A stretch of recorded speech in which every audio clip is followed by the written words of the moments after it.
LGBT asylum and international queer human rights. And like all good shows, we have our own Twitter handle, which is @DuckieLondon, #BorderTalk. So feel free. It will be trending just like Question Time does. Now, tonight's complements Border Force, which is Duckie's nightclub event that's happening next Saturday on the night of Gay Pride. Now, before I introduce to you our guests, I want to give you a different snapshot picture for asylum seekers in the UK. To be honest, it could not be bleaker. The UK is the only European nation which detains migrants indefinitely. 11 immigration removal centres in the UK with places for 4,000 people. And a government detention inquiry recently led to a call for a 28-day detention limit. However, nothing has yet. Now, this is the ground against which LGBT asylum seekers arrive in the UK. Now, in at least 78 countries around the world, homosexuality and sex is illegal. And in a number of those countries, the death penalty is enforced. It's estimated that anywhere between 1,200 and 1,800 LGBT people come to the UK seeking. And in 2010, a shocking 98 to 99 asylum seekers had been refused. Now, here to help us understand this a bit better is my esteemed panel. Firstly, we have of UK Lesbian and Gay Immigration Group, which is the only national organization dedicated to supporting and advocating for the rights of LGBTI asylum seekers. Now, there's going to be a lot of letters tonight. UK LGIG, which is organization, supports over 1,000 people a year, and he began his career as a refugee lawyer and spent 6 years working with Amnesty International as an in-house refugee expert. Next to Paul, we have Apata, who is a Nigerian human rights activist, LGBTQI equality advocate, and a feminist. She's actually passionate about asylum seekers' issues, and she joins us tonight. On my right, Jay Samuels is a poet, a storyteller, and an activist originally from Jamaica. And she now lives in London after a successful appeal for her. And last but not least, on the end, we have John, who is a human rights lawyer and current chief executive of the Human Dignity Trust, which provides legal advice and assistance to activists and lawyers seeking to challenge laws criminalizing homosexuality around the world. Now, with all of these facts and figures, with a bit of a global perspective, and I was wondering, Paul, whether you could elaborate a little bit on those 87 countries earlier where homosexuality is criminalized. Yeah, so there are 78 countries around the world today that criminalize homosexuality and same-sex acts. And every month we have a monthly meeting where our clients come to access, and we normally have 100 to 120 people in that room at any one time. Nothing about the people in that room in common about the fact, other than the fact that they are not heterosexual. So they identify as LGBT or I, and they happen to be claiming asylum. In every other way, they are diverse. By race, by age, socioeconomic background. They all come from countries where LGBTI people are being persecuted. Many of them come from countries where being you is illegal. One thing that many of them do have in common, whether they're from India or Uganda or whatever the case might be, is that they're fleeing legislation that was in the country's colonial era. That's not to absolve the current in these countries choose to execute LGBTI people or practice allow people to be personalities. They choose to do that. But nevertheless, I think Britain has a very to play in the global struggle for LGBT equality, because our colonial history that is inflicting damage on my clients' lives. Aderonke, your experience as well in Nigeria. Paul has elaborated so much on what situation is in countries, and Nigeria, my country, is not an exception to this kind of behavior, because what I think, apart from the fact that Nigeria thought that they should continue under the colonial law, the other bit of it is what they call culture and their religious belief. It's another thing.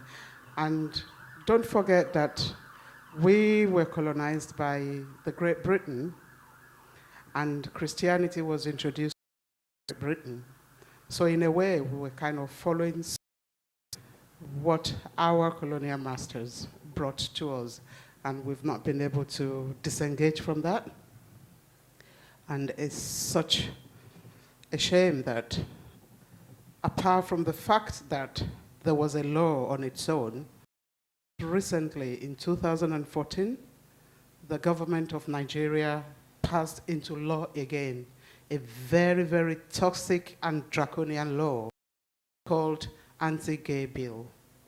And what that does entail is the fact that if you know me that I am an homosexual person and you do not report me, you will be going for 10 years imprisonment. Just like we are all here today, the owner of this building would face in jail. And if I identify, or somebody does identify a lesbian, I would be going for 14 years imprisonment. So it then becomes a thing of setting people up to begin to watch after each other to go and report. So it's so toxic. So that's the kind of environment that people live in Nigeria. Yeah. Thank you for giving us that snapshot. Very shocking. Jonathan, your organization works to change laws around the country, around the world, doesn't it? So have you done much work in Nigeria or across Africa? What we work with local lawyers and activists who are seeking to bring legal to these laws criminalizing homosexuality. And the law in Nigeria is particularly draconian, and what it does, all aspects of LGBTI identity. There was a similar law in Uganda. That law was disapplied on a technicality, and interesting because there was an awful lot of pressure put on Uganda by the United States. And so, picking up on what Paul has just said, pressure pitted kingdom, but there's a new law now being proposed in Uganda that does exactly what the Nigerian law does, but it also adds additional offences of match, for example, that if you kind of matchmake two people of the same sex, you would commit a criminal offence if this law is passed, and a 7-year sentence. And so we work with local lawyers and activists. Most of the work that we do is under the radar. It has to be, for the kind of reasons that have just been explained. But for example, we work with Gareth Henry in Jamaica, an activist who was subjected to extraordinary violence and persecution. And there should be no mistake. Criminalisation is persecution. It doesn't matter whether you've been arrested or not. The mere fact, some of us here will remember what criminalisation was like in this jurisdiction, or when we had an equal age of consent in this jurisdiction. The mere fact of criminalisation is, in and of itself, persecution. Well, that's interesting that you say that, because PJ, you have an interesting case, because you're from Jamaica, where lesbianism there wasn't a law against lesbianism there. Can you fill us in a bit on the situation in Jamaica and your story and how you dealt with it? There is no law on the books about lesbianism nor homosexuality or anything. There's a prevailing culture. I'm not so sure that's the word I want to use, but there's a prevailing air of the populace being able to determine what you're meant to do. And the general thought is that homosexuality is, to put it mildly, wrong and punishable by death. Part of the challenge of being female and LGBT in Jamaica is there is patriarchy to contend with. Women who are persecuted will not necessarily show up statistically as being persecuted for LGBT reasons. So it becomes very difficult to your experience here. There's a culture of secrecy. There are words you would never have used that you're expected to use to describe your own self fluently, that were used in a persecutory manner, not words that you necessarily adopt or apply to yourself in a positive way, but an inability to say these words will mitigate against you if you're arguing for asylum. We speak English, but we speak English in a different way than we do here. And the way we use words will mitigate against us because it will be taken that you're lying because you use words in a particular way, and what is understood by whoever you is not what you actually mean. So then it is interpreted as you lying. Cultural sensitivity, there is no real record of trying to understand the individual situation of people in different cases. There's a culture of disbelief that automatically assumes that you're lying. There's press that's against you. There's a whole political system here built to be against you. And it's already a country where you are on your own, without family, without means, financially, and everything is to further disenfranchise you. And it's really horrible. Well, that's so powerful to hear, PJ. And, now that we've heard a little bit from each of our panelists, in true style, I wanted to open it up to you for your questions, for you to lead the conversation. Now, unlike on Question Time, when it's really obvious that they plant questions in the what I've done is written up about 15 cards with various questions that if you don't feel like you have anything in mind, just come and pick a card, really. I mean, I'm sure, David Dimbleby wouldn't approve, but, needs must here at the Royal Vauxhall Tavern. But first, I'll start by seeing if anyone in the audience does have a question for one of our panelists. Yes, someone over there. Simon, do you have a microphone, please? Yep. Simon will come with you to the microphone. You can wait. Brilliant. Thank you. 1 2 1 2. We are live streaming tonight, by the way, if you were wondering what those cameras were. So people are watching it on. Are we watching it on YouTube, Si? Yeah. One person's watching on YouTube. Is that your boyfriend? It's my mum.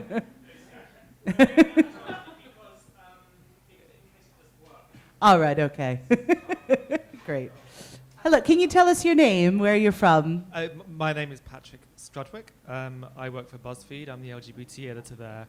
And many of my readers, and indeed many LGBT people around Britain, are very interested in the experience of LGBT asylum seekers for a number of reasons. And on that note, this is a question for anyone on the panel, really. A lot of people feel helpless, really, and they don't really know what they can do to intervene, what they can do to help. And so I wondered if each of you could maybe give some sense of what your average person on the street can do, how best they can get involved, what they can really do in any way, small or less small. That's a really great question. Thank you, Patrick. Aderonke, let me go to you first. I can imagine in your situation, we know, generally what asylum seekers go through. What was your situation like, and what kind of help could have benefited you? I'm not going to put this to my situation alone, because what to me does apply to every other person claiming asylum based on their sexuality. What I have found out is what you have just said here, because in my opinion, or what I have been able to see, is like there's a layer of racism, if I'm allowed to use that word. Absolutely. Yeah, because it's like we have some people who are kind of, say we have LGBTI people of color, we have LGBTI people who are seeking asylum, and we have LGBTI people who are British. That does put me off, because I think we all belong to the same race. There shouldn't be any kind of segregation. So you bring that question up, Patrick. I think it's very, very interesting. And I would want to say that we begin to think and see ourselves as being one under the same umbrella, regardless of the fact that one is an asylum seeker or one is of color. And not until we begin to do that, we might not be able to help ourselves.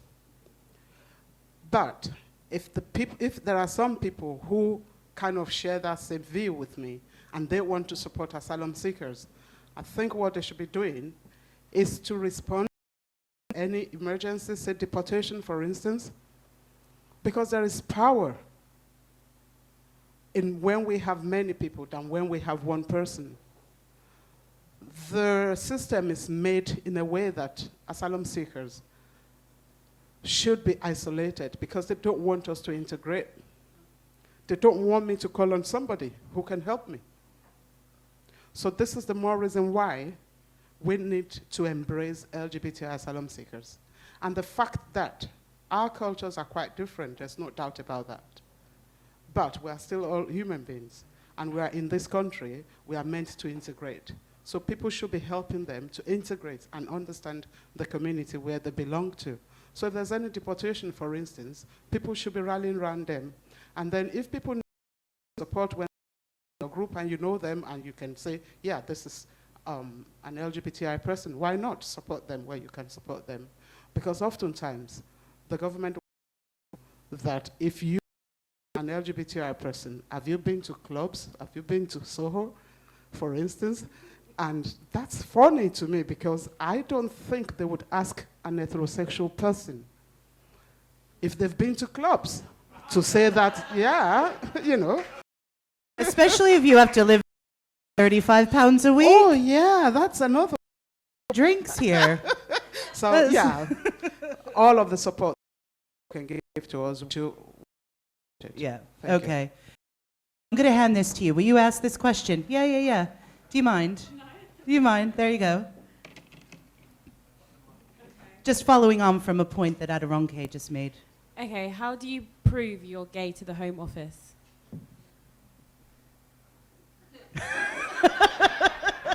Okay, Peter. Yeah, because how do you prove you're gay, period?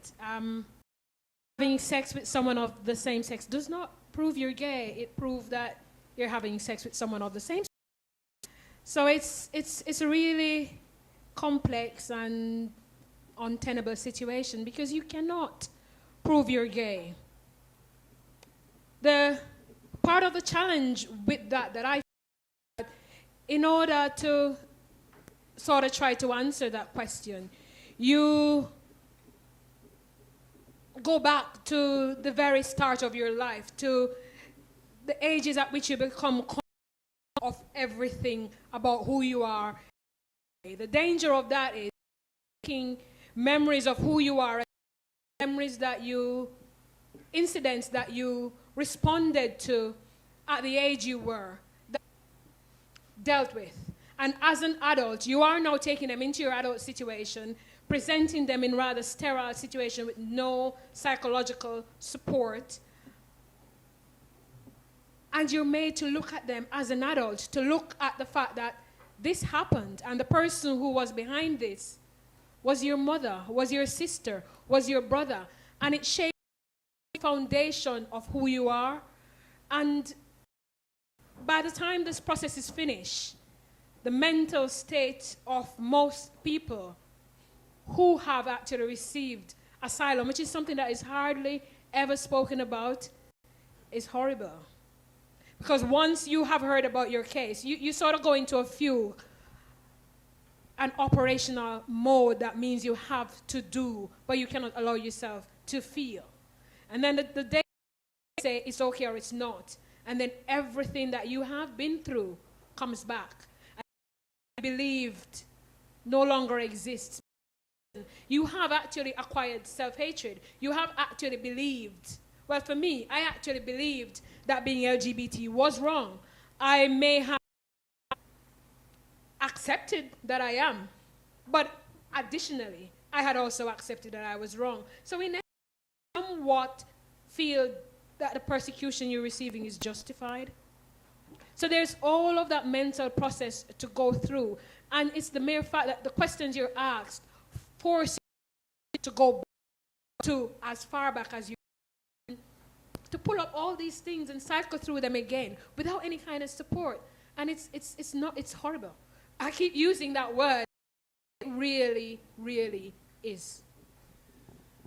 Now, you have some casework that you've done, Paul, don't you, about various people who've gone through this process and some of the styles of questions that are asked by immigration officials when they're assessing like PJs, like other asylum seekers. Can you give us some more examples? So there's two strands of our work in clients to prove they are of the identity they say they are, and trying to help those civil servants develop the skills that they need to sensitively deal with these cases. Because, as Amy said, before 2010, it was easy for the government. You have to go back to Tehran and Kampala and Banjul. You have to get back in the closet and be discreet. So everybody was refused. And when that was declared by the Supreme Court, the government's new ploy was, we'll just say that you haven't proved your sexual identity. So we've seen cases where lesbians have been asked what type of sex toys they use. Have they read Oscar Wilde in order to explore their sexual identity? I grew up in inner city Swansea. That was not on the reading list at my high school. I would fail that test. One of my Muslim clients from Pakistan asked where she goes clubbing and drinking. She doesn't drink because she's a Muslim. And when a question we always see is, when you realize that you're gay? When was that eureka moment? Ask your heterosexual sister, brother, mum, father, cousin. You realize you're gay. They look at you as if you're crazy, because for most of us, it's not a eureka moment.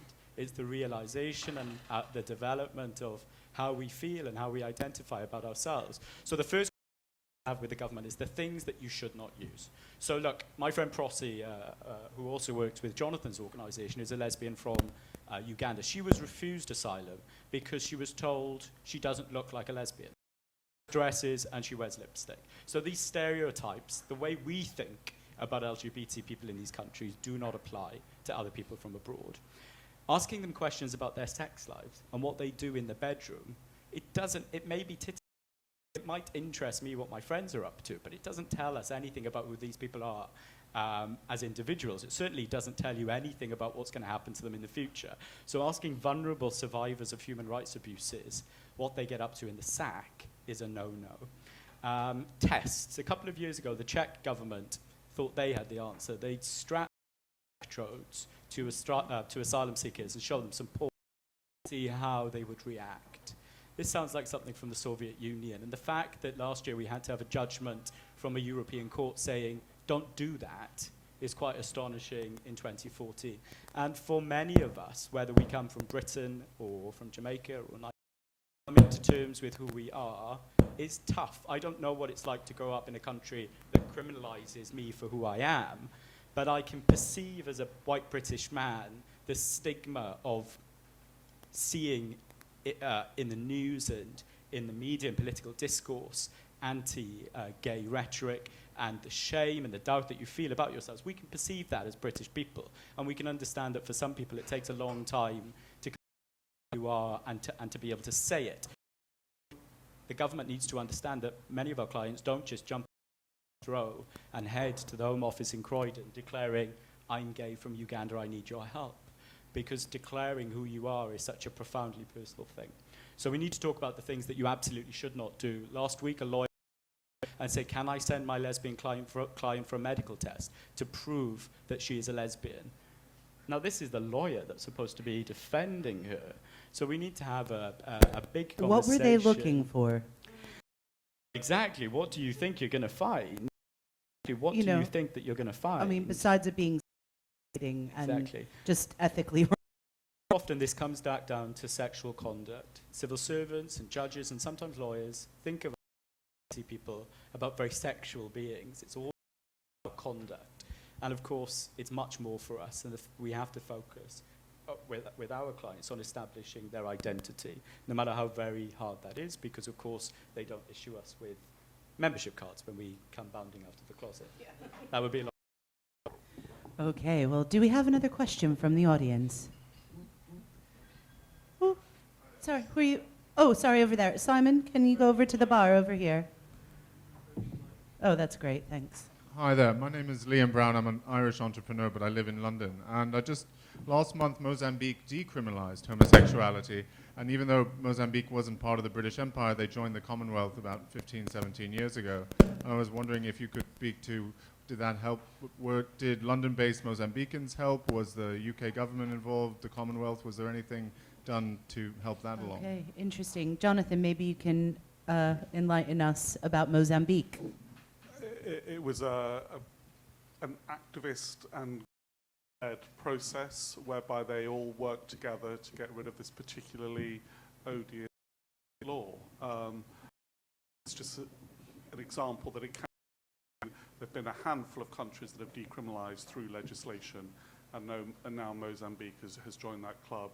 But no, there wasn't any PCO involvement or UK government involvement. It was very activist-led.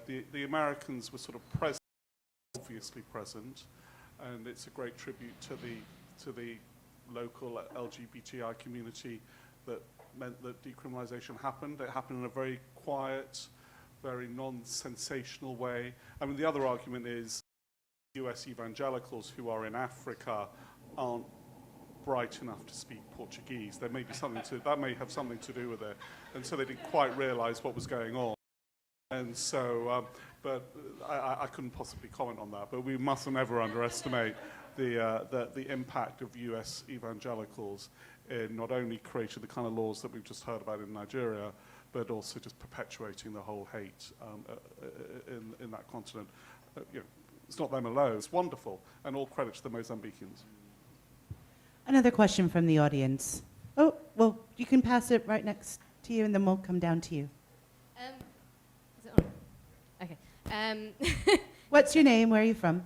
I'm Nim. I'm from London.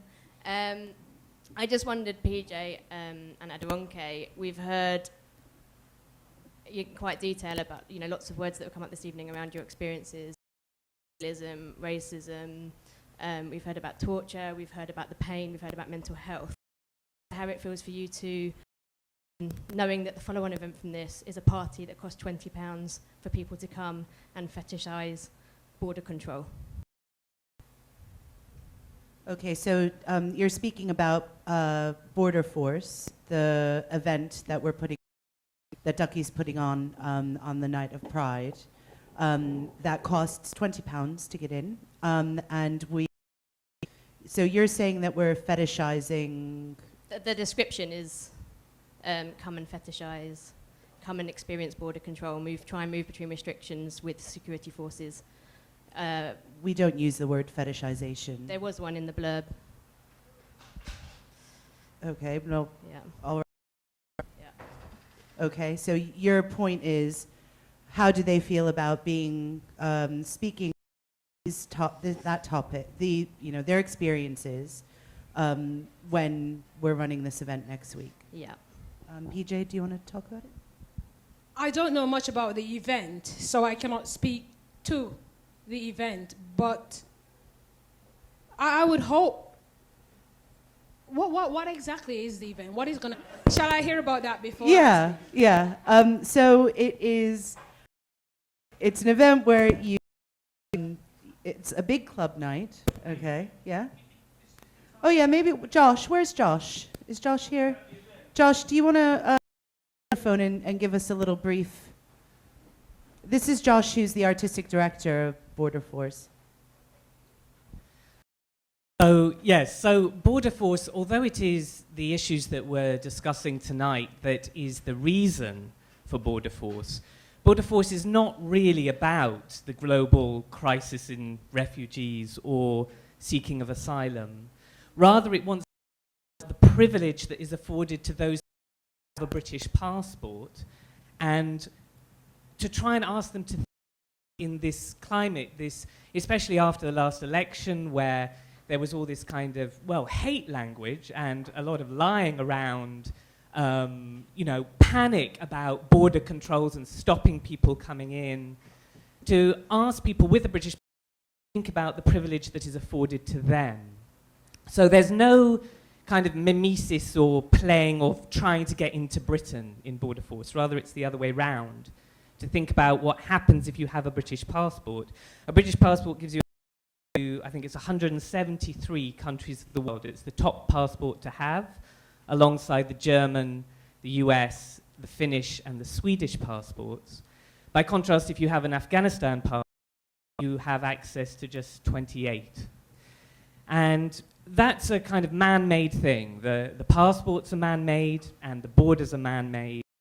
And what Border Force is trying to do is to ask people in the context of a party, the Border Force is for the kind of Duckie punters that would come to a Duckie event, to think about the privilege that is afforded to them, in order ultimately to ask them to think about those that don't have that privilege. So, if you like, it's a kind of ultimately it's a kind of utopian possibility, because we want the borders to actually come down in the venue. I would like to see a world without borders. I mean, even if that is a utopian idea. That's what Border Force is. It's not trying to, it's trying to deal with the issues, but it's trying to flip around to deal with the predominant audience largely are of Duckie, which are British passport holders. And I'm happy to answer any other questions about it or what's going to happen. I am. How sensitive handled? Because what concerns me is it's all right to have a piss up and be part of this, but for the people that it really affects, you don't get costumes off. It's forever. So how is it handled? How is it handled? It's handled, what we're not trying to do is to recreate a border situation which is anything like the reality. So this is a fictional world, it's a club world. But it does want to press people into thinking about the situations, and I suppose about the absurdity of some of the things that we just talked about, for example, around how tests are issued to determine whether or not you're gay, for example. So it's pressing some of these kinds of questions in a way that I hope is challenging enough, but not too much. What we say is we want to try and queer the borders. So we want to think of an alternative universe, if you like.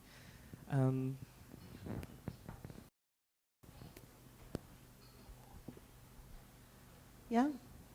Another question? Yeah, sorry. So I'm assuming you're saying like you want to queer the borders, and from the sounds of it, you're doing kind of club night type thing that's kind of drawing attention to the issues around immigration. And I'm assuming that in doing so, you'll be inviting people to take part who those things are a lived reality, so that it's not somebody speaking on behalf of those people. If that's the case, which I hope it, what measures are you taking to ensure? Because from my experience, the gay scene is quite bigoted and quite a one where a scene that's predominantly for white gay men, white middle class. So often, like lots of people in this country, perpetuate anti-blackness and kind of fetishization and stuff. What kind of measures will you put in place to ensure people who, for this is these issues are a lived reality, that they aren't going to a night where they're just going to do things again in a club scenario? I think that I should also talk about Yes. the project. So this as is well. Simon, who's the producer of Duckie. Simon? Like Josh says, the piece isn't about asylum. The piece is about global freedom of movement. It's not about asylum. It's divided into 4 countries that are the BRICS. Yeah. But yeah, it is a complex issue, and it's not. It's a complex issue. Yeah. Yeah. So I think one of the things, because I question, because I know lots of discussions with people in the community that have been concerned about this. So it's not the first time I've heard your question or your concerns. This is something that has repeatedly been to me and to Josh and to Simon and all of us at Duckie. I see the fact that we should be able to, as queer people, deal with the most difficult issues in a nightclub. That is what Duckie has been doing for 20 years, and we will carry on doing it. And we've never shied away from tackling difficult issues in the space of a nightclub. Now, I think that what tonight is to address some of those concerns that people were having and thinking that the event was actually about asylum, that the event was actually immigration, which it isn't. Josh and Simon have just explained that. So the event tonight, in some way, was going to address, trying to address the issue, the unspoken issue that everyone was saying, well, is this about asylum? It's not. But we're talking about it here because the response from people that we were getting was that, well, isn't it about asylum? So for us to not address it at all would have been even more ridiculous. I hope that goes some way to answering your question. It doesn't. No? You don't know how we... Sorry, she said you don't know how we can talk about borders without talking about asylum. And I've got the concept piece that was circling around Facebook months ago when a big thing on the internet. And it does specifically say, join Duckie in a new globalized clubland where we see identities, fetishize power play and confront xenophobia. So there was reference to fetishization. Was a specific word fetishization used there? Fetishize power play. Okay. Let's broaden this out in terms of, can we talk about borders without talking about asylum? And as this a friend here said, I'm a white middle class man, okay, living in London. So anything that we do at the charity and any partnerships that we made and the major decisions that we make, our clients' views are at the very forefront of what we're doing. Are we marching at Pride on the 27th? We weren't going to make a decision about that without consulting our clients. We are involved with Border Force in that Amy and her colleagues have reached out to us to consult us on the project and to get our views as an organisation, which includes refugees, on what we think of the project and what are some of the aims of the project. They're giving us a platform to talk to the community about some of these issues with our friends in the community. They're making to the charity to support the work that we do. Let's look at the different borders' impact on people like us, on LGBTI people. My charity wasn't founded 21 years ago to support asylum seekers because they were an invisible population. The law did not recognize gay refugees before 1999. Of course they existed, but the law refused to acknowledge them. 21 years ago, the aim was so that people like Amy could live in this country with their partner. If you fall in love with a British person, the law discriminated against you. Gay and lesbian people did not have a qualification law to settle in this country with the people that they loved. And we were set up by couples and lawyers to fight the immigration system and the borders that exclude people. And I don't want to talk on behalf of Amy because she might want to talk about that, but the thousands of couples that were separated and unable to be with the people that they live. Tomorrow I'm going to Latvia to support the LGBT organisation in that country because it's Europride, the first time Europride's happened in the Baltics, a country that's making progress on LGBT rights, but it's very difficult to live there. I know that because my boyfriend's Latvian. The idea that a British gay man would be flying back and forth to Latvia to be with his gay boyfriend prior to 1989 would have been bizarre. And now the Iron Curtain is delivered and I can easily travel be with him and to show my solidarity whilst they're fighting their own struggle in that country. So the borders that would have prevented us being together, you know, the year that I was born, don't exist anymore. And the privilege that it gives a person, I see people in the media and on social media, it took me 40 minutes to get through the queue at Gap from my trip to the Algarve. Are you serious? It's so easy for us to flit around Europe, and one of the reasons I work in human rights are the lessons that I learned from my grandfather fighting World War II, where he fought for freedom and where he thought that this continent that had ripped itself apart twice in his early years was only going to be safe and peaceful and prosperous if we all worked together. So for him, holiday in Spain was mind-blowing, and he never lost the sight of the privilege of the British passport and the freedom that gave him. And I think we talk a lot about the politics of pride, and immigration is a divisive issue in this country, never more so than election. And think creatively about ways for us to think about that as individuals, including in the LGBT community, because a lecture from a white middle-class man is hearts and minds, but some of those other creative experiences and the way that we think about some of the issues and the greater solidarity with some of the clients that we're supporting. So I am a white middle-class man. We as an organisation are supporting the event. Never support something that fetishized vulnerable human rights survivors. I very much hope the LGBT will support the event, because I do think that Duckie is doing, and it's always been a home for those politicised members of the community to come together in our diversity. So people in the community are concerned by that. Our clients will be there on the night, and we will. The same way we don't want, and they don't want to be in a room, the asylum seekers in the corner, so obvious, labelled with drinks tokens at the bar so everyone knows who they are. That is not what we're going to be doing. We're going to be giving them the platform so that they can have a piss up, a good night out, and that they can join in the community in the way that they want to on their terms. So if there are concerns in the community about how accommodated, I hope that might assuage some of them. Thank you very much, Paul, for that. We've got a question down here. Sorry, you've been waiting ages. I wanted to ask a question, kind of like an opinion, really. Obviously, we've talked about... can you speak a bit more into the microphone? Sorry, yeah.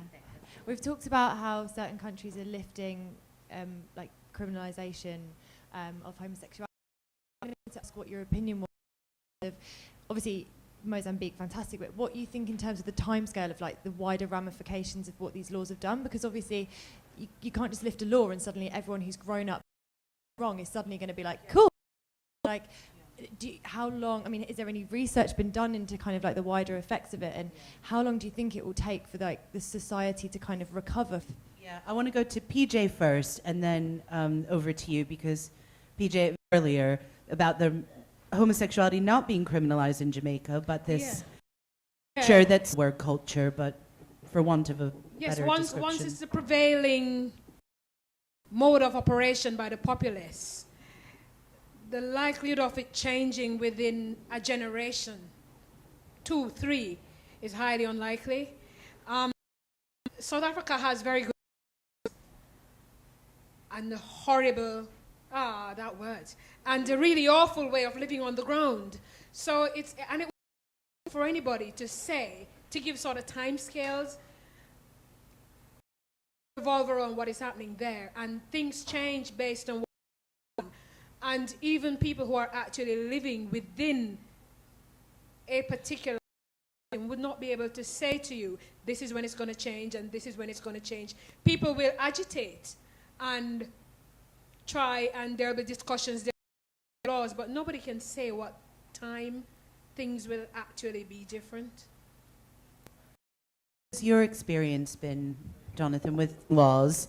Do some places move more quickly culture-wise than others? I think you've asked a really, really important question, because simply changing the law doesn't mean you change and I'm sorry to use the word, and I agree it's inappropriate in this context, but that you change, and therefore you need to have a much more thoughtful, multi-dimensional approach to how you bring about real change. And in fact, we're living in the best example in this country. You know, when I was homosexuality was still a crime, male homosexuality was still a crime, and it took 40 years for any real in. And how did that happen? It's thanks to association rights. And I don't want to get overly technical or certainly be another white middle-aged, middle-class bloke giving you a lecture, but it is getting people together. And once people come together, things really do begin to change. And there's been this amazing decision in Botswana and an even more, well, an equally amazing decision in Kenya a couple of months ago, both of them, which said that LGBT people had the right to associate, come together in groups and set up organisations. And that is where the change really is. And that's where the culture starts to shift, which can't really happen in Jamaica. There, you know, I've been to Jamaica, and anything you do in the LGBTI community is behind walls, amazing, thriving scene, but very, very hidden. But now in Kenya, you've got the chance to form an association. And if you think about what happened here, it all changed. I mean, there were amazing people like Anthony Gray, who is a saint. I mean, I don't want to bring up that kind of language, but he's a hero to us all. Stonewall, and we all managed to its act together, and ultimately it was about money. So if I was going to pick up on Patrick's point and his question, what do we need? The poverty that these women have had to or experience is a crime. It's always about money, but we therefore need to.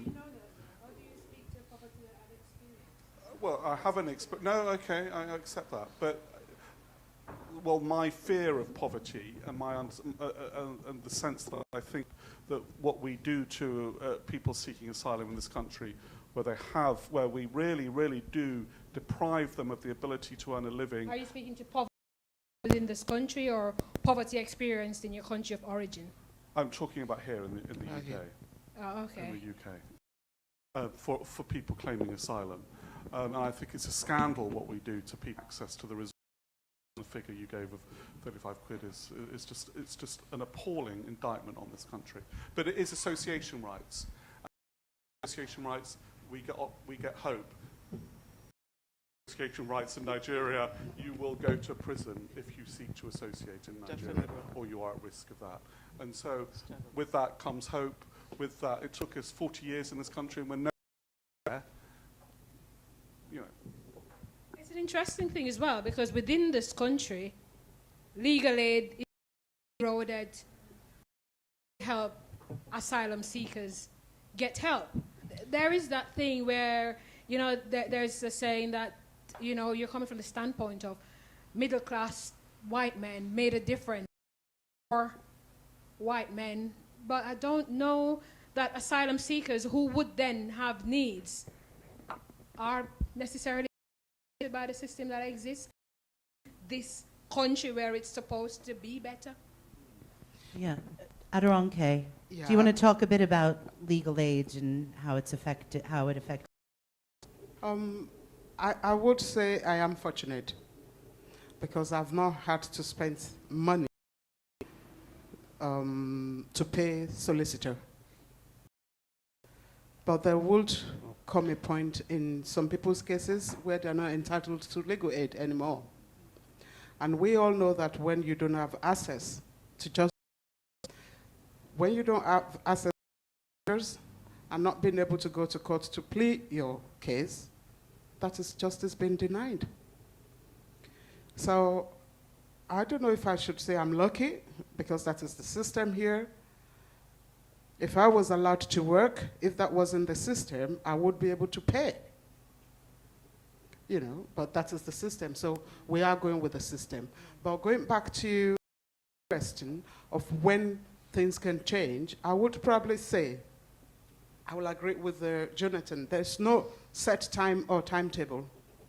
Even though this country, it's not a criminal offense, but I have been attacked in this country myself. So how do you talk about that? When it's supposed to be safe?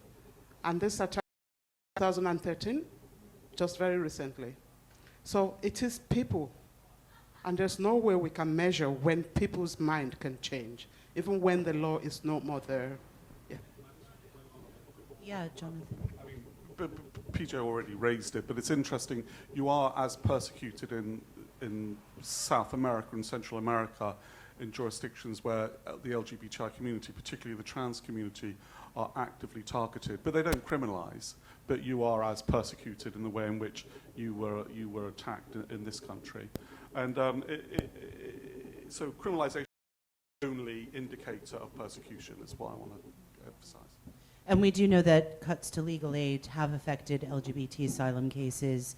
I was a report recently that said now the cuts have been so severe, and maybe you can elaborate on this a bit, Paul, that due to the severity of the cuts, the very amount of legal aid money that's now available, lawyers who are acting on and using the legal aid system are more difficult, involving, say, getting bits of proof that you're getting from maybe that are very far away, and you may not have ready access to this. Lawyers are not taking up those more difficult cases. Is that true? It is. Huge swathes of types of law have been removed from scope of legal aid. So I think we need to look at, it's a much wider point here actually than just legal aid for asylum seekers, because I think it's a very profound debate in this country about respect for the rule of law and respect for human rights. It's all tied in with each other. So the government slashed to the bone legal aid, which does help the most vulnerable in society. Victims of domestic violence, victim of trafficking, seekers who are fleeing persecution, the mentally ill. Whatever in the papers about fat cat legal aid lawyers, I used to be one of them, and I work with them every day. And, to the life of a legal aid lawyer these days, that is not the reality. It seems to me that we have to look at the much wider picture of, as well as the legal aid cuts, of course, judicial review has been neutered by the coalition government, making it much harder to hold to account government's decisions and the civils of civil servants. And also there is this rhetoric about support for the Human Rights Act and the Convention in Strasbourg. And it's a much wider debate about being held to account for the acts that they take. My clients, when I talk to them, find it bizarre to see on British television or radio British people advocating for our rights to be taken away from us. Get rid of the Human Rights Act, get rid of the Convention and the court in Strasbourg. And I don't want to speak as a white middle-class man, I don't want to speak on behalf of the experiences of me talking to them. I come from Iran or Gambia, where the thought of me giving up the rights I have and the remedies that exist to hold the government to account seems preposterous to them. So there's a much wider debate that we need to have about fairness and justice in this country. And Jonathan can talk more about how the Convention, especially in the Human Rights Act, as it lives through our law, has done enormous amounts for gay people like me, 20 years alone. We would give up those rights, I think, anyway. You're shaking your head, Aderonke. Yeah. Does it sound ridiculous to you? Yeah, it is very interesting the way that Paul put it. I think people are kind of naive because the narrative out there is that immigrants and asylum seekers are inclusive of that human right. But in reality, from Paul, that's not the case. I would just say it's only one article that we use mostly, which is Article 8. And this Article 8 also refers to people who are British. There are other ways that they seek their article. What is Article 8? Well, it says it's the right to life and private life, so to say, but it's not an absolute right under the law. Understanding a solicitor, but that's my understanding. But I know that there are so many people who are British people who have enacted same Article 8 to get their rights in this country. But when it's been spoken out there, it is said criminals who are asylum seekers and immigrants are the ones that are abusing it. And then people want to support scrapping at the old Human Rights Act. I think to educate the populace more than we are doing so that they know that it is not just what would make me remain in this country that is going to be scrapped. It is what is going to affect their lives most. I think that's where we need to have a debate. Great. Do we have another question from the floor? Okay, there, and then just behind you as well. Sorry, that microphone's a bit crackly. Cool. So, Hi. You've all spoken about the legacy of colonialism, and I think I'm really glad you have. What my question is there's a lot of backlash against kind of more mainstream gay rights campaigners, especially people from Stonewall, kind of getting involved in non-Western queer movements and the problems that causes sometimes. So what I wanted to know is there a way that the British government or British queer movements can be involved in queer movements in other countries in a way that is not problematic and doesn't cause more problems for them? okay. That's a good question, and I'll go to Jonathan, because that's exactly what your organization does, isn't it? And then PJ, you wanted to speak as well. Well, everything has to be activist-led. We're just working with the local activists, providing, in our instance, technical, legal support. And that's all we do. And if people want it, we make it available, and it's entirely up to them. It's their culture, their communities, their litigation if they're bringing cases. And you know, the role that we have, if any, is just to provide that technical expertise, and people take it or don't if it's up to them. That has to be the approach. Okay. PJ, what was your experience in Jamaica? The support would need to be hand in hand with the people who are actually working on the ground. It's not a new missionary outreach. People cannot be infantilized. It cannot be assumed that people lack the intelligence to do what they need to do because the agency has been removed by the laws of or your ability to mobilize within that country. So the support that you need externally is largely because a lot of the ability is yourself to come together in groups, to be legal, to speak for you by what can happen to you if you speak. It's not an inability to speak. It's not a lack of familiarity with the issue. It's not even the expertise to handle these issues yourself. The fact that after you've handled them, you have to live there or die there, which is usually the case. So it's the support of not needing somebody to come in and say, this is what you need, I will give it to you. It is, what do you need, how can I support you? And it's about listening and understanding within the culture whether or not you think that's what somebody needs. Because the way that people live their life would fit into different modalities from necessarily the modality that works for you or in a different arena. Thank you. Karina, and I wanted to go back a bit to the Human Rights Act.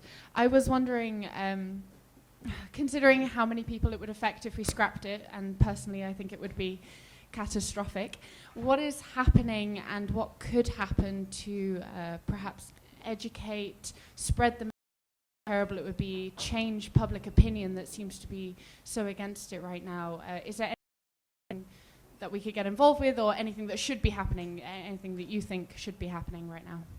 Who on the panel would like this up? Jonathan, yeah? Well, Libis is amazing, and Shami Chakrabarti is amazing, and we should always be supporting them, and we should all join them to show our support. But there's also a lot of kind of grassroots initiatives that are just sort of springing up, which is wonderful to witness. Act for the Act, and they've done a whole load of crowdfunding, and they've raised 55,000 quid a month, which is really great.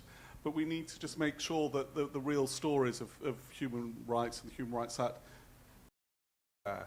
And one of the reasons why the Human Rights Act may be saved is, of course, we in the LGBTI community have been absolutely dependent upon it. We would be nowhere without it and the European rights. We would be in the closet. There's no doubt about it. We would be back there in the closet if it wasn't for the Human Rights Act and the European Community. And that also does apply to those 9 Tory MPs and 1 lesbian who have also and they know they've benefited, and they do know that you can't really scrap the Human Rights Act because it will be so critical, because they're where they are as out gay and lesbian MPs because of the human rights in the European Convention. And we do need to keep reminding them of that and reminding them that they mustn't be hypocritical. And, you know, our experience is, and how it's really picking up on the point, how it has been instrumental in culture. But look at ACT, really great initiative. I am inclined to not have a lot of trust in that, because these are the who benefited from tertiary education that they've priced out of the reach of the normal school even now. So what do you think we should do, Aderonke? Well, I have said that people need to be more educated about this. I know Liberal a lot of work trying the story, really. Not really changing the story, but making people to understand what the thing is, and then changing their thinking towards the media is kind of feeding into us. I would say that there are a bunch of people here, everybody can do something, because there is someone near you who probably does not know the details of this Human Rights Act and how it. So maybe here today somebody and say to them categorically, just about those that they call criminals who want to remain in this country. It is about all of us. All of us. Please propagate it. Tell people that's the truth. But if we don't tell them, they don't know. For instance, if I stand up somewhere and I'm trying to lecture people about the Human Rights Act, the little that I know some people will stand up there and say, oh no, what would that? She wants to remain anyway. But if you take away Article 8 from the decision and don't talk about all the immigration, talk about all other aspects of the article, the act itself that can affect them, like housing and all of that, they would understand. Then that would make people to know what to do next. Don't talk about immigration. If they say to you, oh no, we're not going to keep it because the immigrants are using it, please point them to other articles under that. So many of them. I can't remember now, like nearly 40 or so. No, we have time for one more quick question. Does anyone else have a question? Anyone at all? Last chance. Last chance saloon for a last question. No one? No? Okay. Then I'll just ask for some closing remarks from our panel. And Paul, I started with you, so will you give us a word of sort of how we can take here this evening away? I think there is a debate after equal marriage, after same-sex marriage. What does the community, and I do believe there is something called the LGBT community, what do we want going forward? And I think there is growing concern the way in which our government that represents us stands on the world stage and advances LGBTI rights. I think it can be a force for good if it's done in the right way, if it's activist-led, as Jonathan and others were saying. I think it can be a force for good. And I think that we as a community for that. I know as a white middle-class British man, but who grew up in a working-class community and was very conscious as a teenager that I was a second-class citizen and that I was not equal before the law in so many different ways. And I know that I have benefited from advances in law and in society, and I'm proud of that. But there is one group in the country that is being left behind, and those are the people who are most in need, those people who are fleeing persecution, who come to us in search of sanctuary. I think we can and should do more as a country. We have the resources to do it. And I think that we further add to their trauma by forcing them into an asylum system that is and brutal. So I would like to see the LGBTI community talking about the issue for the platform. We are going to be marching very head of the Pride Parade on the 27th. I know there are strong feelings about that, but we consulted our clients and they wanted to do it. They've never had the opportunity to do this in countries like Iran and Gambia and Nigeria. So we are going to be marching. If you want to join us, join us. If you see us on the day, cheer our clients along because they deserve the solidarity. To get involved in supporting our charities or the causes in different ways, get in touch. Because a great piece a couple of months ago about how in this era of austerity, LGBTI people and LGBT organizations are disproportionately being affected. We support 1,000 people a year. We're 2 full-time staff in a small office in Southwark. And if anybody wants to get involved in supporting these causes, to call, get in touch. Aderonke. Oh. Paul probably must have touched on a few things that I want to talk about. But at the same time, I made a kind of observation the other time around the kind of layers observed in the community. So if people are able to bridge that gap and see us all as the same human being, I would think that would change quite a lot. Because I live in Manchester and village very, very often. And I also go to so many places. I meet so many people of the same orientation with me. But I discovered that they hardly want to go to the gay village.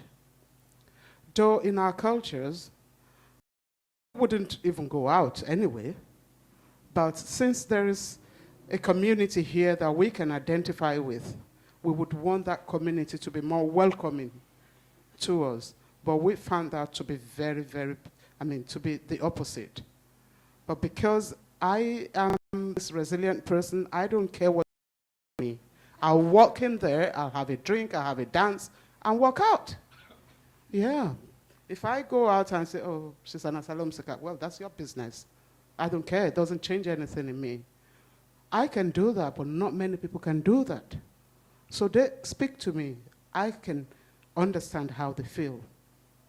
So until we begin to embrace them, integrate them, their self-esteem and confidence. And do you know what? They feel more. Half of the problem that we face as asylum seekers would be gone if we feel welcomed in this community, LGBTI. So because it's like we've been persecuted by our own community here. Back in our countries, we're being persecuted. We need to prove who we are to. So we have so many problems that we face. But you all cannot solve all the problems. I cannot solve all the problems. But we can start making some changes. Thank you.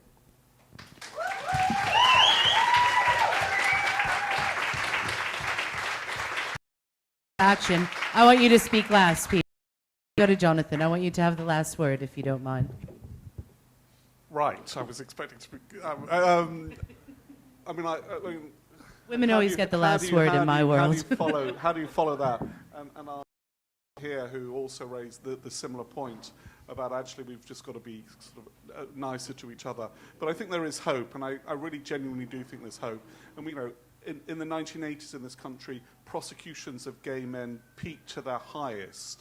In the 1950s, there were as many as 1,000 gay men in prison at any one time. This is all for consensual sexual intimacy with people of the same sex. Women's life, the lives of lesbians were made totally invisible in this jurisdiction. And yet there are still over jurisdictions around the world where women are criminalized. And we often forget in this debate that it's men and women in jurisdictions. Yes, countries do criminalize men, but over 30 expressly criminalize women too. And then there is another 20 which also may, but also may criminalize women. But what I think we need to remember is that there is hope. There is hope, and this jurisdiction shows it's by no means perfect. You've just brilliantly, I can't repeat what you've just said because it was done so brilliantly, and we can live in a better society which is more accommodating of us all. And I think that is a universal opportunity. And because human rights genuine universal value system. I know that's a controversial thing, but because there are human rights there and they give us that hope. Thank you. Thanks, Jonathan. And now the final word to PJ. I was thinking, on the huge need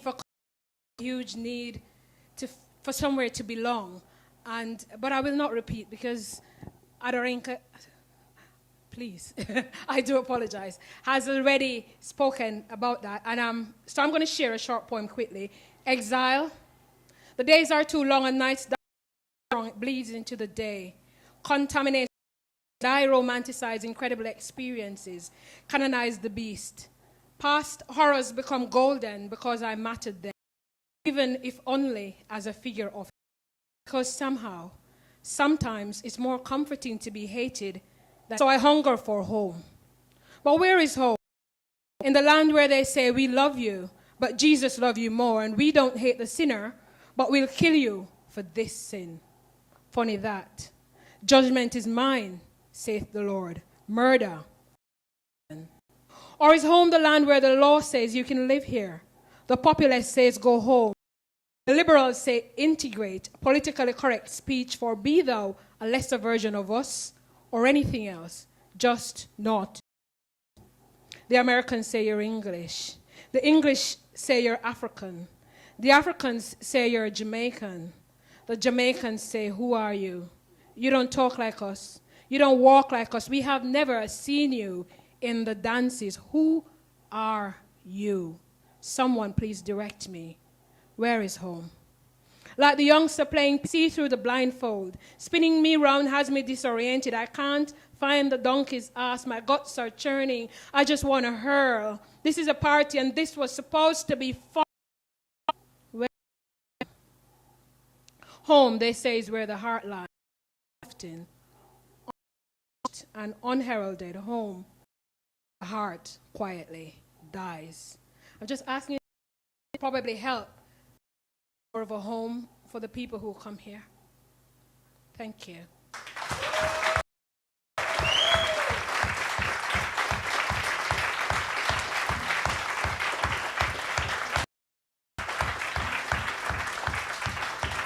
Join me in thanking all of our panelists here tonight. And I don't think we could possibly top that impromptu poem, but we actually planned a sort of grand finale because we wanted to end the evening with a piece from an opera called Fricano, which is by Giacomo Bayermeier.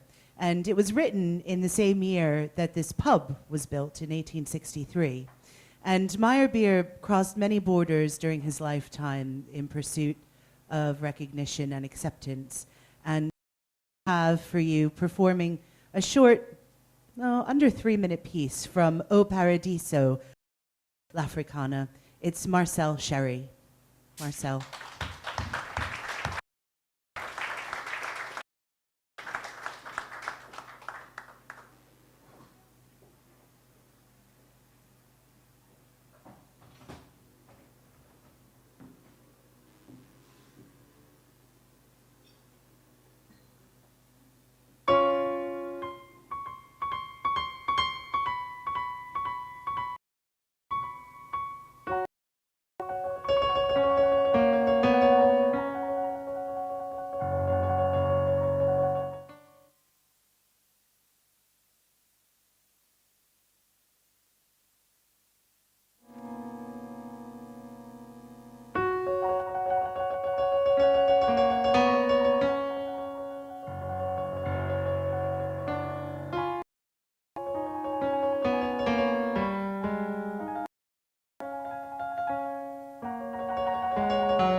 Marcel, and his peer Miss Jenny,